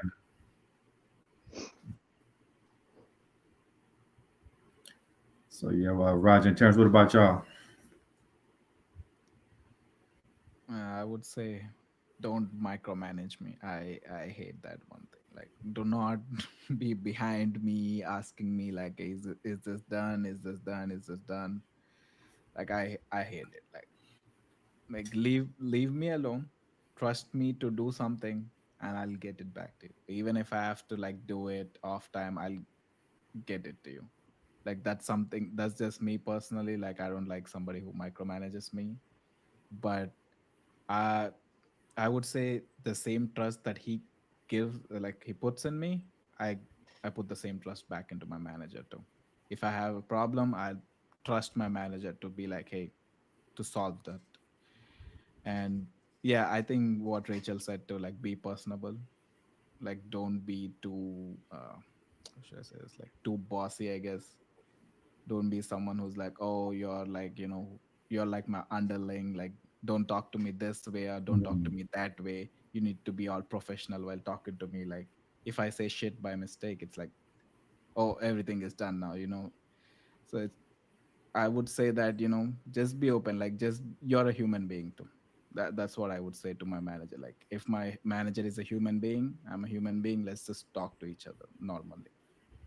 No need to be like you are like an above me and I'm below you kind of talking, communication.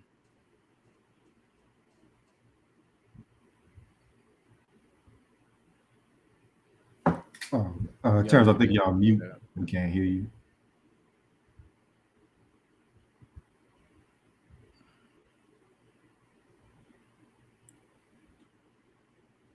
Nah, still can't hear you.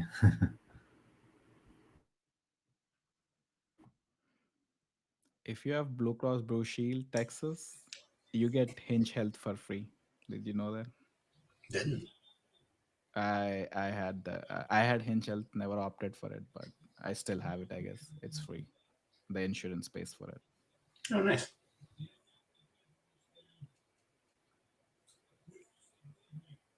You're No. still muted. Yeah.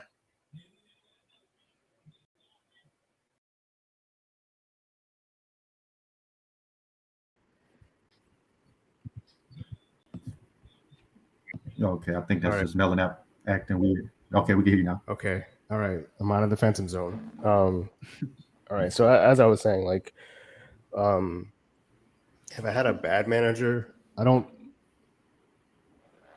When I think of a bad manager, I think of like my managers at McDonald's. Like they would like hover over me and like you gotta upsell on orders and it was always pushing to get more out of the customer, and it didn't feel like an actual job. It just felt like I'm just a cashier who's there to upsell customers and force somebody else to do something that they initially didn't want to do.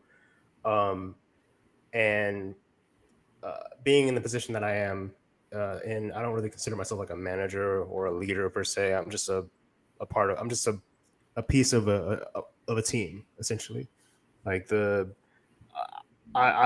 the guy that sits in meetings and hears out the concerns and troubles of other teams and here's the plans, and I delegate those tasks to other teammates, And so that's sort of what I consider my role.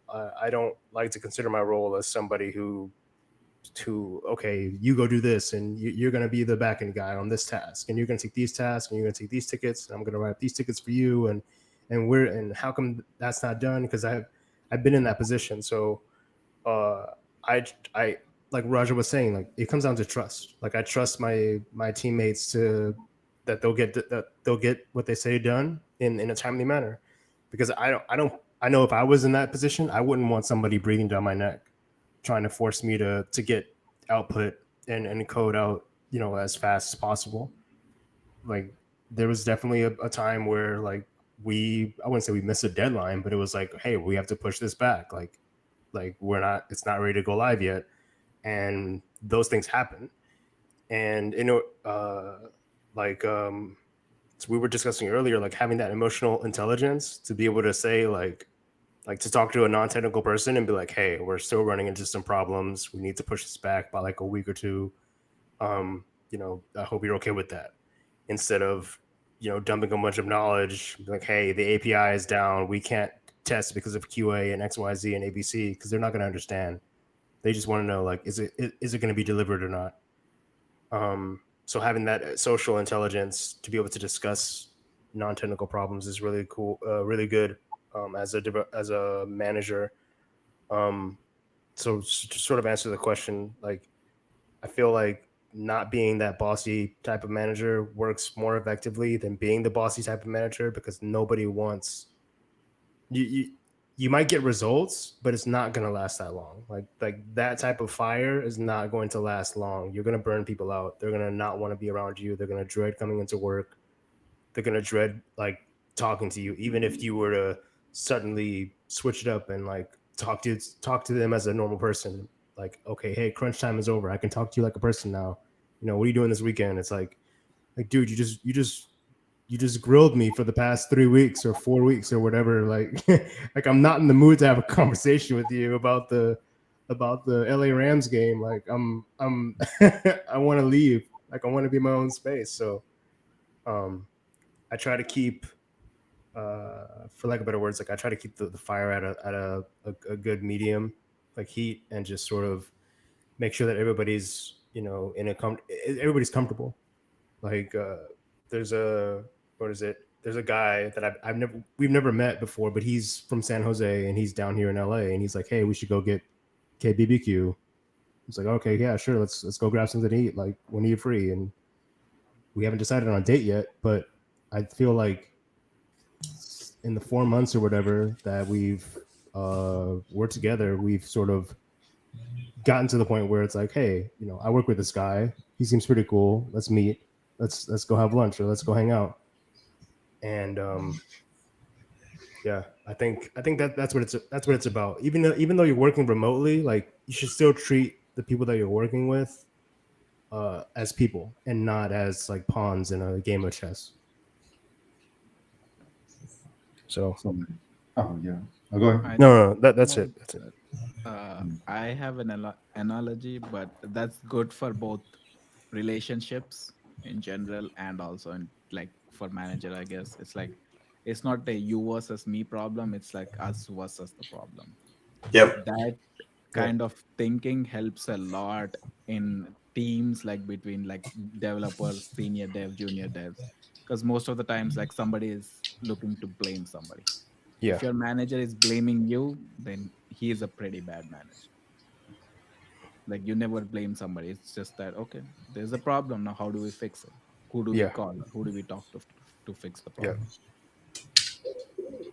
Yeah, Go ahead. There's a good Liz and Molly cartoon about that, Russia. We could probably find it, but it's exactly what you're describing. The phrase I use with my directs is kind of like, you and I are not across the table on this. Like we are sitting side by side, and the problem is on the other side of the table, right? Like we are standing shoulder to shoulder to try and come up with the best solution to this problem. And sometimes I've had like maybe a junior dev might get like a little feel personally attacked if someone's like tearing into their architecture proposal, like in a review document, a review meeting or something like that. And I'm like, that's not what you think it is. it's not people saying, how dare you propose this, Raja, like you're a terrible developer for suggesting this, right? No, that's not what's going on. So don't, they're right next to you. Don't walk to the round to the other side of the table so you can get into a finger pointing match, like, and because you've created a win-lose situation, and like a win-lose situation with your coworkers or even with your managers, just somebody's got to lose. Do you want to lose? Well, probably not, but you probably don't want your boss to lose either. That sounds terrible. Like that's not winning. Find a way for you both to win, right? By coming up with a good solution to the problem together. So don't accept win-lose scenarios when their win-win options are available, right? No. Yeah, I got a question for you, Brian. I know, we kind of spoke, everybody mentioned micromanagement, and I know like sometimes there's tight deadlines. So how do you find that balance of not micromanaging someone, but making sure everybody's on task and delivering on time? Yeah.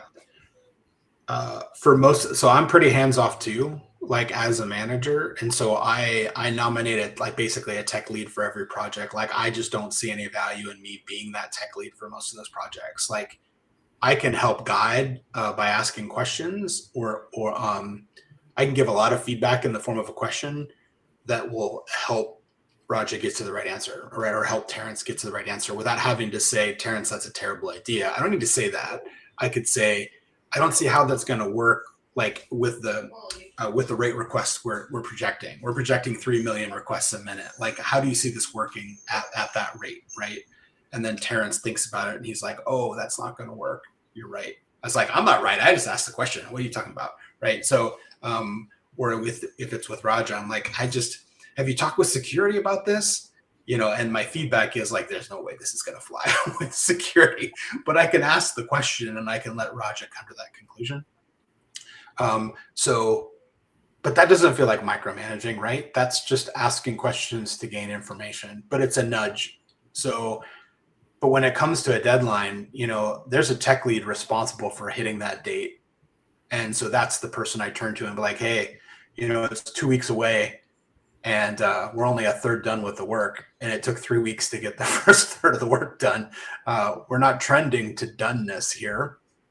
Like, what do you think we need to do? And Raja might say, we need to cut scope, or we need to renegotiate a deadline, or we need to bring in more resources. Like, which would you pick? And so I asked that question and he says more resources. And I'm like, great. Who do you think is like a rock star here that we could bring in that wouldn't have to ramp up too much? But these are all questions, Kevin, right? I'm not telling him what to do. I'm nudging him to the right path. If you think more people is right, then who are the right people? Are they working on anything really important that they can't get taken off of? Well, I don't know. Okay, well, I'll go find out for you. But coaching people through that, oftentimes Raja will come up with a better solution than I would anyway, right? If you have some humility as a manager, you know that you're not always going to have the best idea. So by asking the question, you give Raja the opportunity to come up with some solution that you would never come up with. This happened with my kids like 2 weeks ago. I had a list of chores for them to do. I could have assigned those chores out, and then they complained because this one doesn't like that chore and that one doesn't want to like that chore. And I just said, you know what? You guys have to get all these done by the end of the day. Just go figure it out. And, I was thinking, well, vacuuming is a big chore and doing the dishes is a small chore. How are they going to balance the big chores with the small chores? I could have stepped in and micromanaged, right? And I was just like, nope, get it all done. It's got to meet the standard of what your parents consider clean. But other than that, it's got to be done by 6 p.m. And you know what they did? They came up with a solution I would have never thought of in a million years. Here's what they did. They both did all the chores. They just did each of them half. They each did half of the chore. So instead of like trying to figure out like, you know what I would do? Like if Terrence was my sibling, I'd say, okay, Terrence, I think this is 3 times as hard as this. Like I'd come up with like a weighting system and then we'd negotiate. And I'm like, I'm not doing all those, well, you're way better at this, and we'd argue. This is what I would do. But we know what my kids did. They're like, let's just all do all the chores.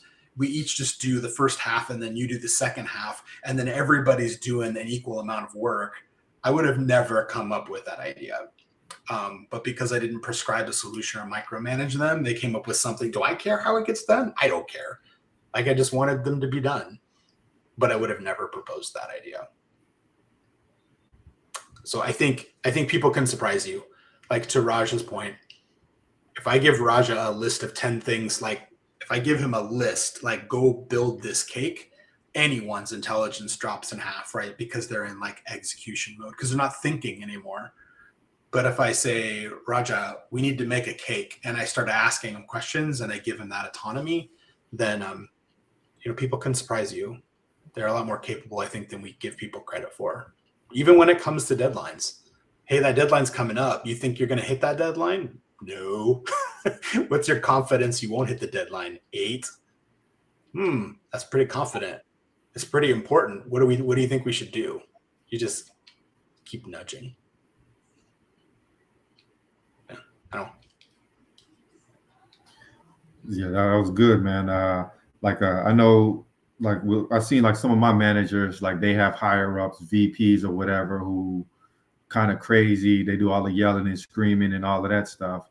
Like, how do you avoid allowing that to affect you when you go have to deal with your team? Like, kind of like, how do you be that umbrella as opposed to funneling all of that down to your team?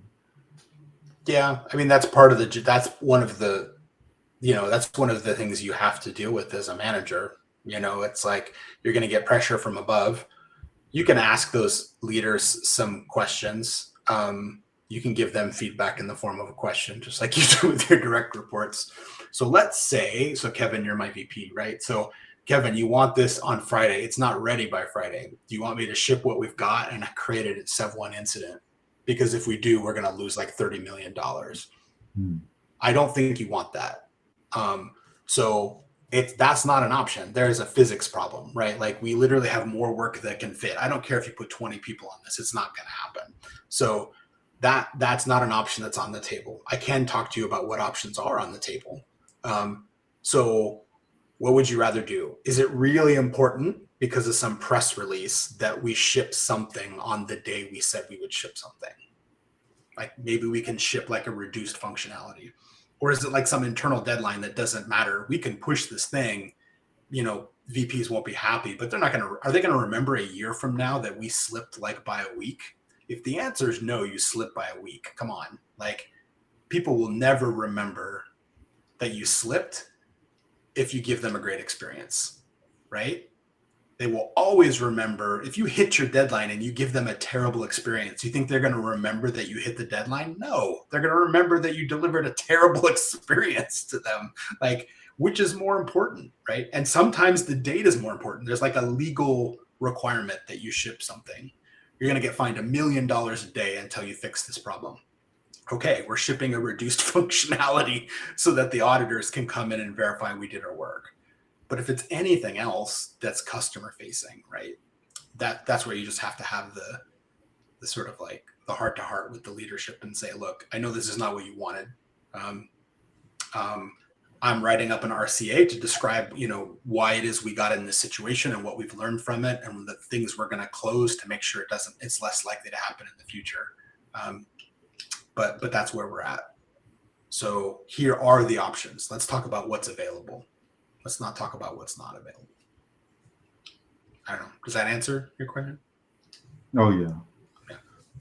So Terrence, like, what did you get from that? From like, you're kind of like the team lead now. Like, how are you able to apply some of that to your dealings with your developers? So I've gone through the motions, and I've had this conversation with I consider him my manager. We talk every once in a while, and he's like, "How are you feeling in your new role?"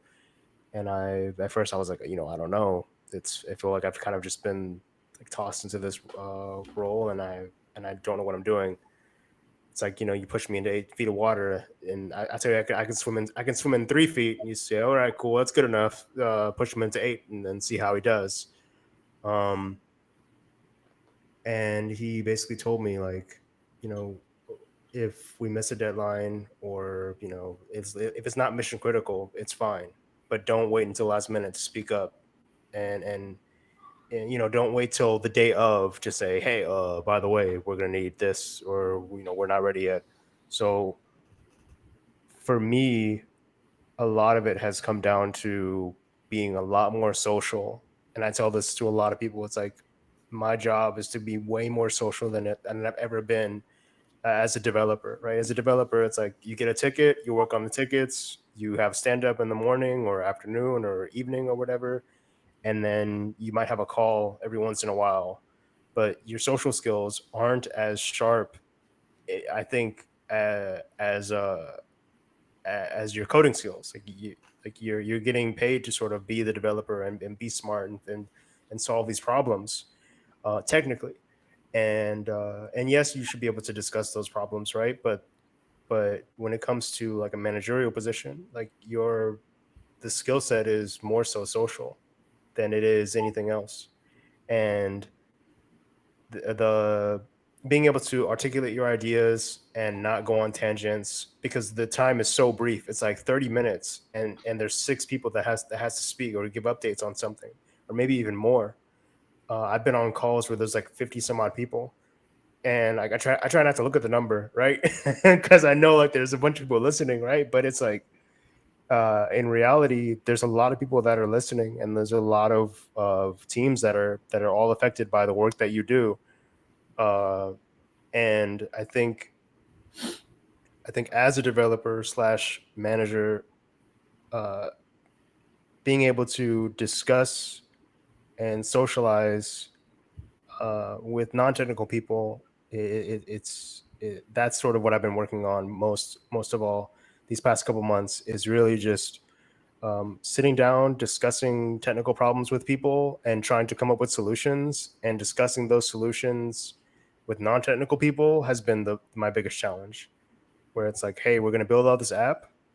It's going to use this, and this, and here's a diagram on how all this works. And I'm going to break it down and explain like you're 5 years old, like how these things work.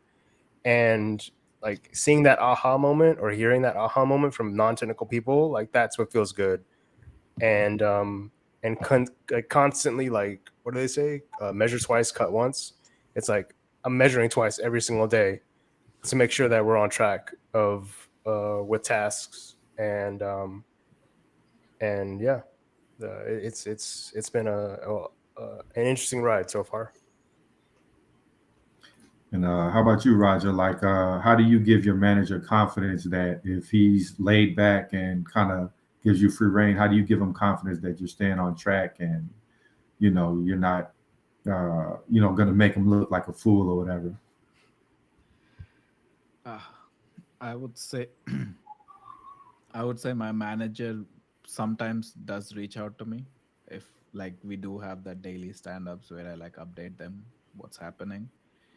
And if I say like my confidence is like a 6, as Brian said, he would ask those questions. It's like, hey, can you complete this? What's wrong? Like, what's happening? What's the blocker? How can somebody else help? Like, can this person else? Can that person help? Or can you actually do it? Like with like extra knowledge that's there, can you actually do it? Or do you need a extra day so that you can complete this? I personally would be more honest about what I'm doing and where I'm at. That helps me a lot, and that helps my manager a lot, because he can trust me on saying that, hey, if it takes me a day, he can be like, oh, okay, just take one more day and complete it. Or if I say I need help, he can be like, okay, he actually needs help. Like he has used all his options, he has done his work, but at the end he needs help, so he's gonna send someone else to help me out. Me being honest like kind of helps me too, because I may be stuck in some place that somebody else may help me out. Yeah, and I got a question for you, Brian. Like, so from your perspective, like, how do you what distinguishes, say, like, this guy is really a go-to guy, he's really communicative, I can trust him, whereas this other person, I may need to monitor him a little more? Yeah. So I use a framework called situational leadership. I don't know if we talked about this before, Kevin, but you guys can look it up. It's easy to find. It's like 4 quadrants. So there's 2 axes involved. And the TLDR on situational leadership is Terrence or Raja are not highly capable in every single thing they do. They're just not, right? Because they're starting to learn some things and they're experts in other things. And so as a manager, when I'm evaluating how to lead a person through the situation they're in, I need to understand two things. What is their skill level? And what is their willingness to do the work? And as it turns out, when you start out and you get out of school, or you're first doing something, you're super pumped to do it. Your will is like off the charts, right? But you often don't know enough to be scared about what you're about to go enter. So your skill is low and your will is high. So you're like a little frantic, right? And we've all like worked with developers like this. They're all over the map and you're like, whoa, just do this thing, right?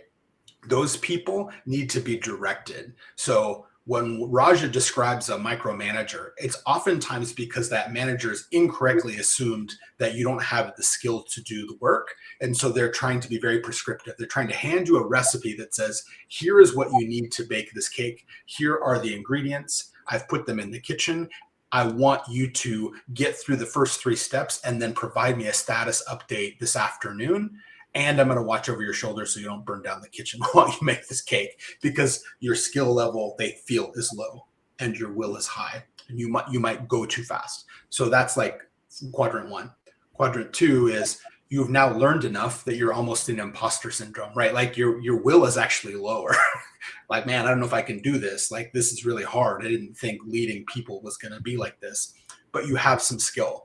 Now I need to like talk things through with you, ask those questions, and then I decide like how what we do at the end, but it's only after a conversation with you. So I'm bringing you into the discussion to figure out how we're going to do this. We're going to sit down and look at the recipe and talk about how much of this and that to put in there.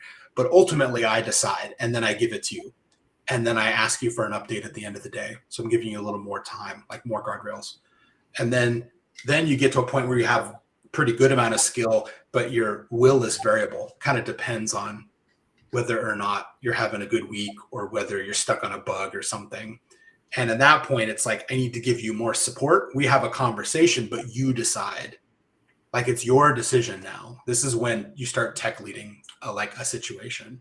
And then quadrant 4 is high skill and high will. I delegate the problem to Terrence. Terrence, he's an expert at this. He's got high will and high skill. Like, Terrence, let me know if you get blocked on anything, but I know you've got this. So just run with this. And, you know, I may check in with you once a week just to make sure you're going to hit the deadlines, and make sure that you're not forgetting that you can reach out to me for help. But I expect you reach out to me for help if you have a problem. I know you've got this, right? You know, so the thing is, you don't put people in those quadrants. You put people in situations in those quadrants. So Raja, you could be in this D1 quadrant for one thing, and you could be in this D4 quadrant and be an expert for the very next thing you work on that day. And so that situational leadership, if you practice it as a manager, even in a one-on-one, you could start in D4 and then switch to D1 for something new they just started and then be over here. And so you have to kind of flip the hats, you know, do you delegate? Are you coaching? Are you directing? Has a lot to do with whether you feel like the person has the skill and the will to tackle it. So I found a lot of success with that framework. If anything, I probably direct not enough. Like I often a little more hands off and let people make some small mistakes. So I don't keep people in S1 very long, probably as long as I should. So I like that framework. Yeah, it's really good. I know it's getting kind of late for everybody. Did Roger or Terrence, y'all had any questions for Brian? Okay, yeah, I got one final question. So, you know, when you have all these, you know, all the developers, tech leads, et cetera, working under you, how do you identify, like, okay, this guy's really good. I think I want to pull him up to management. What are some of the traits? So management is kind of like a conscious decision to do a different job. Like, you know, I'd be interested to hear what Terrence has to say about this, but like a lot of companies see like managers like an expansion of a role, where in my experience, it's been a shift of role. You know, it's stepping away from doing a lot of things you used to do, and doing new things. and you only have a certain amount of time in the week to get those things done. You have to learn to let some things go that you got really good at for like 7 years. And you got to let other people take twice as long or 3 times as long as it would take you to do it. And that's still the right decision to let them do it and learn. But when it comes to like when they're ready to move from like say non-senior to senior, in terms of moving up as opposed to like changing from IC to management track, it just has to do with like amplifying the impact of the people around them. Like if Terrence is just below senior and he's ready to go to senior, like I'm looking for when is Terrence like, if Terrence is on this project, does it make everybody better? Right? Because like not only is Terrence unblocking people with PR feedback, but he's also jumping in and troubleshooting. And the feedback he's giving in architecture reviews helps steer away from some pitfalls. I look for that. When they're getting to senior, I'm also looking, can they lead 1 to 3 people for 1 to 3 months on a project? So like, can they be a tech lead? Because that's expected at most companies at the senior level. Do people at some point, more people, you start getting more inbound questions than you're actually asking outbound questions. There's a pivot that happens, and it's right around the time you're like, oh my God, so many people are bothering me with questions on Slack. I can't get my work done. That's actually a sign that you're starting to become an expert, right? Because everybody knows that Terrence knows more than everyone else does about this code base. And so Terrence will feel it. And as Terrence's manager, I would have to say, you know, that's a sign of respect, right? That people are coming to you, and you got to start carving out time for that. You can't like ignore those questions, because now that's, you are now going to provide impact on this team in ways other than just coding. Like, because at some point, Terrence's expertise is more valuable than writing code. Like you will get to a point where interviewing people and mentoring junior devs and doing architecture reviews and convincing leadership to not build this thing is the most valuable thing you could do today. A lot more valuable maybe than writing code, because you might save the company $5 million, right? By not making a stupid decision. So curious, Terrence, like what do you look for in terms of like when people are ready to move up? So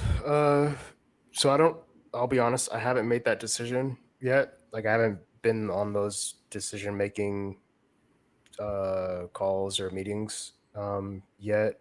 And I would say like they have to like really outperform their duties. Like there's a guy on my team like who I know who would be like an excellent like tech lead or like whatever next step he chose to want to do. Like because again, like you could say it's different when you think that somebody's ready for a role, but if they don't want that role, I'm not going to force them to do it if they don't want it. If they want to stay a middle dev or senior dev or whatever, then you know, more power to them. I'd rather them be happy than say you're now a VP of whatever just because you have the smarts. But I would say like they would have to excel at their current role and do go above and beyond. Like, and I think we've mentioned this like here and there throughout the night, where it's like, you can stay within your role and you can do your tasks and you can do what's given to you and say, all right, I'm just going to do this and wait for somebody else to give me something to do. But you're only going to learn so much. Like you're going to learn like this little bubble, and the entire tech stack or whatever is so much bigger than that little task. And as a developer, you should be willing to sort of explore, like, well, if there's a language that you don't know that your company uses, or a tool that your company uses that you don't know, you should explore it. Like, I didn't know anything about Jenkins to the depths that I do now, but and especially like TDD and unit testing and things like that. Like, I've learned so much more by pushing myself outside of just oh yeah, here's a ticket, solve it. And I think anybody who's willing, or anybody who is wanting to sort of exceed or excel in their position and get that promotion, you have to sort of you have to you put in that extra effort and start to try to position yourself and shine brighter than your peers. Not to belittle them, but just to how do I say it? It's got to be not. It has to be in a sense of like I'm doing my best, not to outshine everybody else, but to add more value to the team and push others to want to be better. Yeah, I like that. Like there were 3 things I always told people about promotions, right? It was like, you need to be performing at that next level already for 3 to 6 months. It's not like we're going to take a chance on you, Raja, and make you a senior. Like, no, that's not how this works. Like you have already been a senior. It's in arrears, right? Like we say, we acknowledge that Raja, it's not a fluke. Raja's like median performance has now been above the minimum acceptable amount of performance for a senior for 3 to 6 months. So we're now going to raise the expectations, the minimum expectations for Raja, which we call promotion, and you will get more money and more stock for it. So that's 1, performing at that level. 2, we need to have budget. So depending on the size of the company, if we can't afford to promote Raja, we can't do it. Doesn't matter if he's ready. It's usually not a problem up to senior. Like it's a problem after senior to like staff engineer at a lot of companies. And then 3rd, and this becomes a real problem to get to staff, is we have business need for someone to actually perform at that level and solve those problems. There's a lot of seniors I've managed that had to go. I was like, you know what, if you really want to be a staff engineer soon, you probably need to move teams. Like we don't have staff level scope on this team. Like I could ask for it, but the charter of our team as it's currently described, there's no room for a staff engineer here.